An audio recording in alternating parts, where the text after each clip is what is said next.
बच्चों, कुछ चीज़ों को अभी हम पॉज़ करते हैं, थोड़ा रोक देते हैं बच्चों।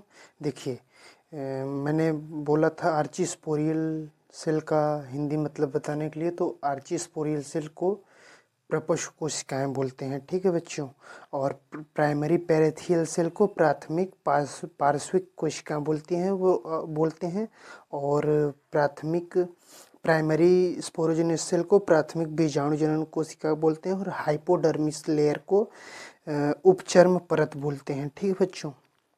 देखिए बच्चों, हम थोड़ा सा किस चीज़ को ब्रेक करेंगे थोड़े समय के लिए, उसको थोड़े समय के लिए रोक देते हैं बच्चों कि मेगास्पोरोजेनेसिस की सारी चीज़ें क्लियर हैं, ठीक है बच्चों।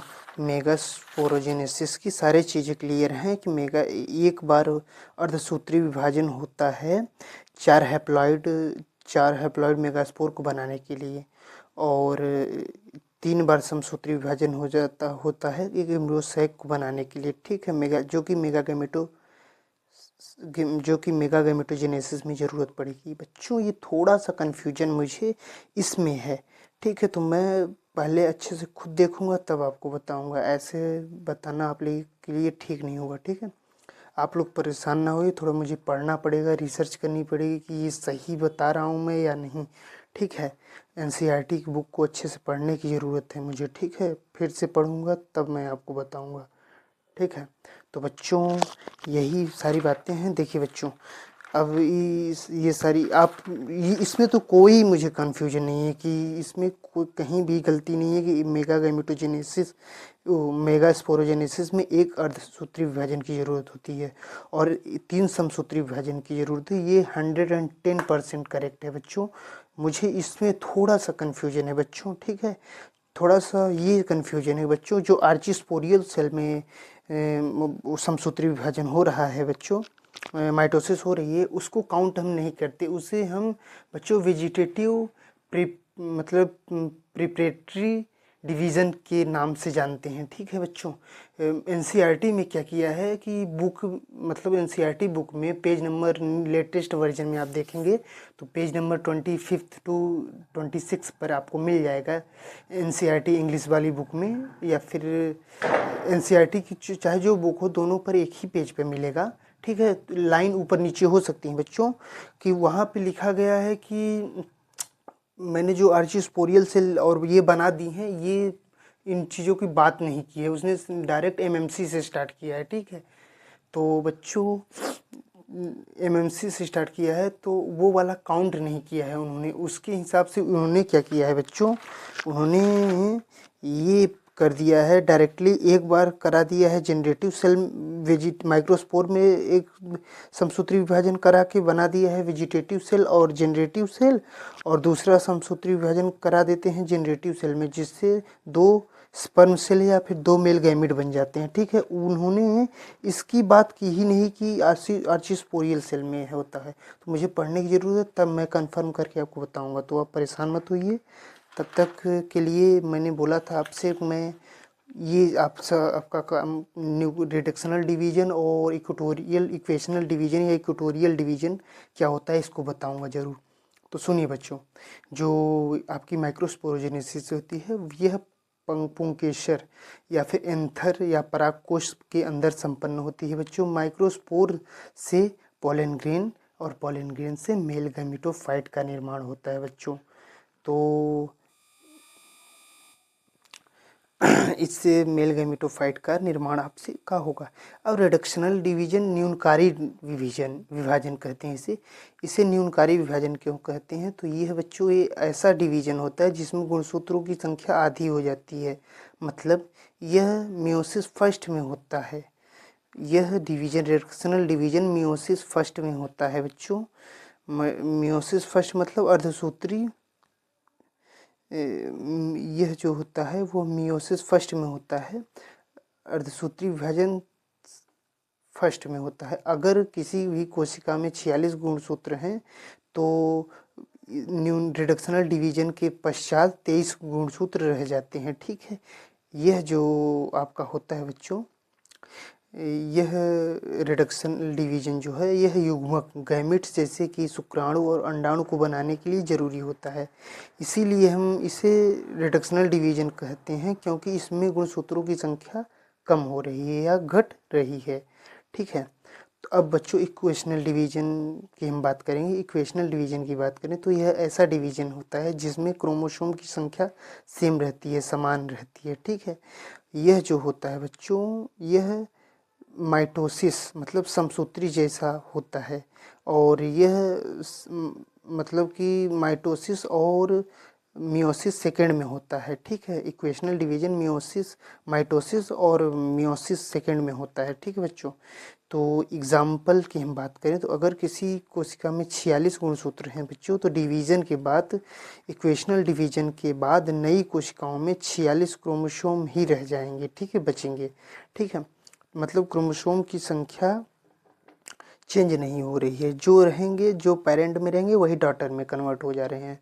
तो बच्चों इसका क्या कार्य होता है, इसका यूज हम कब करते हैं, तो यह शरीर की वृद्धि, मरम्मत और सामान्य कोशिकाओं के लिए, कोशिकाओं में इस विभाजन का उपयोग किया जाता है, या यह विभाजन सामान्य कोशिकाओं के लिए होता है। ठीक है, और इसका कार्य शरीर की वृद्धि, मरम्मत और सामान्य कोशिकाओं के लिए होता है। अब बच्चों लास्ट हमारा ये लास्ट ही टॉपिक है। इसके बाद अगले लेक्चर में आपको मिलेगी चीज़ें जो भी होंगी। देखिए बच्चों, इक्वेशनल डिवीजन को इसलिए हम इक्वेशनल डिवीजन कहते हैं क्योंकि इसमें जो होता है नंबर ऑफ क्रोमोसोम इक्वल रहते हैं। ठीक है, कुछ पॉइंट्स हैं बच्चे, इंपॉर्टेंट पॉइंट्स हैं। पहला है कि नंबर ऑफ क्रोमोसोम की अगर हम बात करें तो रिडक्शनल डिवीजन में आधे हो जाते हैं, जबकि इक्वेशनल डिवीजन में वही रहते हैं, जो मतलब कि पेरेंट में हुए वही डॉटर में आ जाते हैं। और अगर हम बात करें यह कब होता है या किस में होता है, तो यह मियोसिस फर्स्ट में होता है रिडक्शनल डिवीजन, जबकि इक्वेशनल डिवीजन माइटोसिस और मियोसिस सेकेंड में होता है।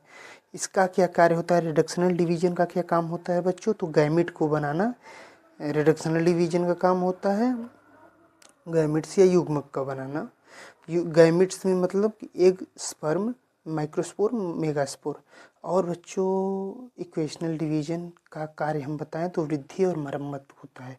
बच्चों आई होप आपको समझ में आया होगा। मुझे कन्फ्यूजन है इसमें कितने समसूत्री विभाजन होते हैं माइक्रोस्पोरोजेनेसिस में, सिर्फ ये लाइन मुझे कंफ्यूज कर रही है, जिसके लिए मैं अभी उस छोटी सी लाइन को रोक रहा हूँ। ठीक है, बाकी मैंने कहीं भी कुछ गड़बड़ी नहीं की है।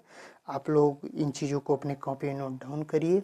हम कल के लेक्चर में हम बात करेंगे आपसे कि यह परागण क्या होता है। परागण के बाद हम एक और टॉपिक आएगा आपका पॉलन पिस्टिल इंटरेक्शन, फिर लास्ट इस चैप्टर का एक टॉपिक और आएगा, पर लेक्चर आएगा फर्टिलाइजेशन। ठीक है, यही टॉपिक हैं। तो आई होप आपको समझ में आया होगा। तो मिलते हैं अगली वीडियो में, तब तक के लिए जय हिंद, जय भारत, वंदे मातरम, स्टे सेफ। जय हिंद बच्चों, हम बात करते हैं समसूत्री विभाजन जिसे माइटोसिस बोलते हैं, अर्धसूत्री विभाजन जिसे मियोसिस बोलते हैं। अर्धसूत्री विभाजन जिसे हम मियोसिस या माइटोटिक डिवीजन या रिडक्शनल डिवीजन भी बोलते हैं, और समसूत्री जिसे माइटोसिस, मियोटिक और इक्वेशनल डिवीजन भी कहते हैं बच्चों।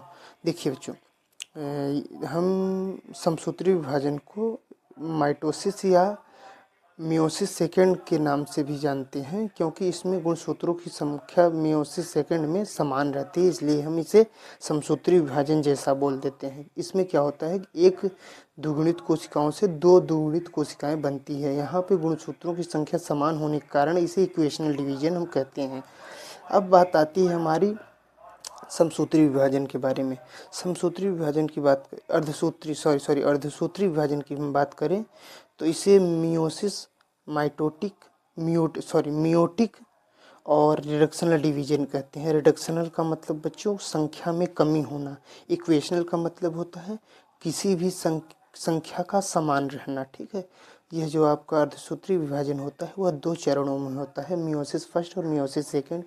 मियोसिस फर्स्ट में बच्चों एक डिप्लॉइड सेल से 2 हैप्लॉइड सेल बनते हैं, जबकि 2 हैप्लॉइड सेल से मियोसिस सेकंड में 4 हैप्लॉइड सेल बन जाएंगे। ठीक है, यहाँ पे क्रोमोसोम की नंबर संख्या आधी हो रही है, इस वजह से हम इसे अर्धसूत्री विभाजन कहते हैं।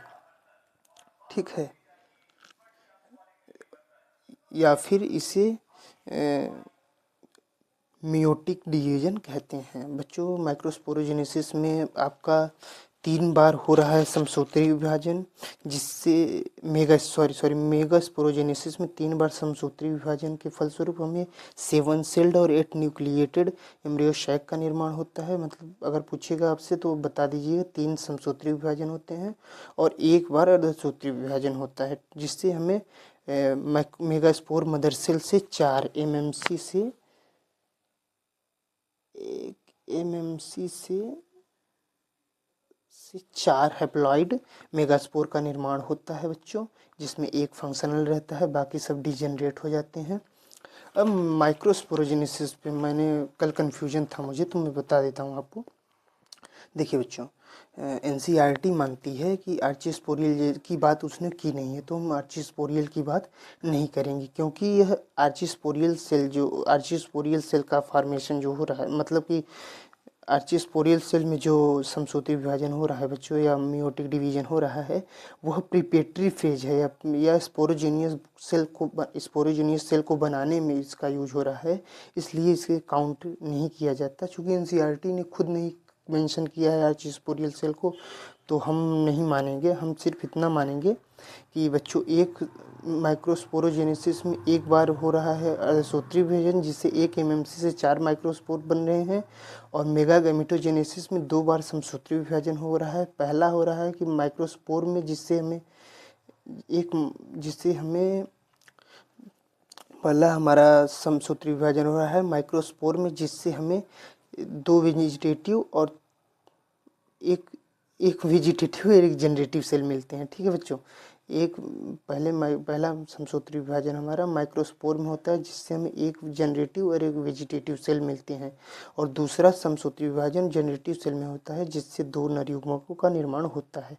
बच्चों, एनसीईआरटी ने आर्चिस्पोरियल सेल की बात नहीं की, तो हम लोग इसको ज़्यादा इस पर फोकस नहीं करेंगे। हम बस ध्यान रखेंगे कि हमारा पहला समसूत्री विभाजन माइक्रोस्पोर में होता है, जिससे हमें 2 सेल्स वेजिटेटिव कायिक कोशिका और जनरेटिव जनन कोशिका मिलती है। दूसरा समसूत्री विभाजन होता है हमारे कहाँ, जनरेटिव सेल में, जिससे 2 स्पर्म सेल्स या 2 मेल गैमेट हमें मिलते हैं। आर्चिस्पोरियल सेल की बात नहीं की है, तो हम इसे काउंट नहीं करेंगे।